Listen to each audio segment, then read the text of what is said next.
The new South African Land Act just gave the government more power over you and your property. Under this new act, the government now has power to take your land and compensate you little to 0 rands.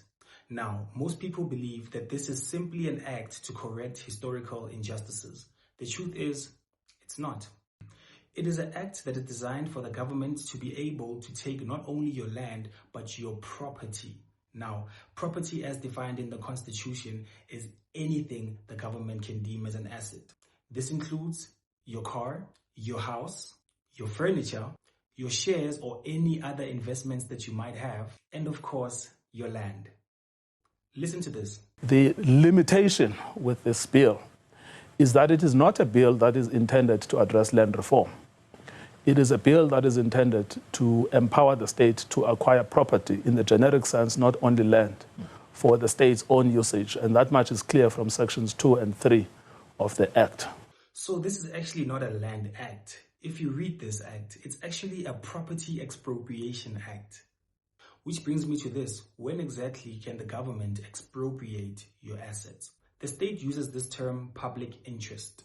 So the state can expropriate any of your assets for any of these following reasons. Number 1, national security. The state can actually expropriate your assets if they believe that you're some sort of a threat to them.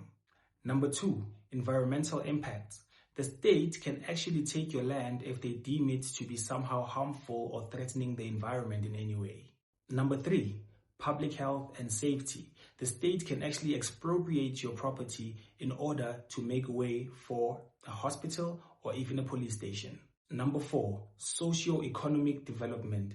They can expropriate your land to build low-cost housing, a hospital, or if they just feel like the Gautrain needs a new route. Imagine that.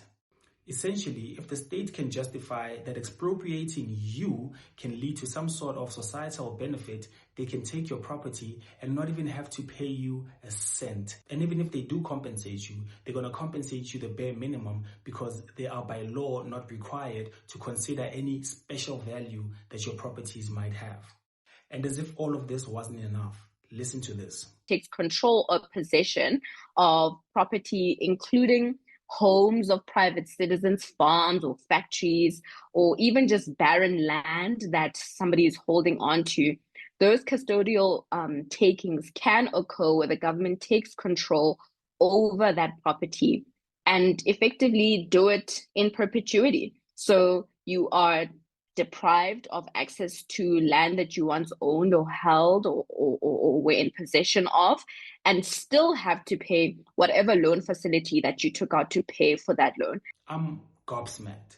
So not only can the government take your property whether you like it or not, if you have any outstanding loans on that property, you will still be liable to pay those loans even if the property is in the government's hands.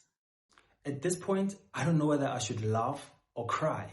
But here's something that I'm particularly worried about, and I think we should all be. The perfect opportunity for a politician to twist any scenario into being in the public interest. And that is the problem here. This bill opens the door for corruption. It opens the door for cronyism, and it opens the door for the abolishment of private property in this country. And I'm so glad there are many sane voices standing up against it. It is indeed not a sane bill, and any sane person will be able to see the insanity in this. I am very much against this property expropriation bill, and I really hope that the South African masses can do something to abolish this sooner rather than later. Abraham Lincoln once said, "Property is the fruit of one's labor." And I can guarantee you, any threat to lose the fruits of your labor overnight will directly impact the amount of investment you're willing to put in. It's that obvious. For now, all I can do is pray for South Africa and hope for the best. Goodbye.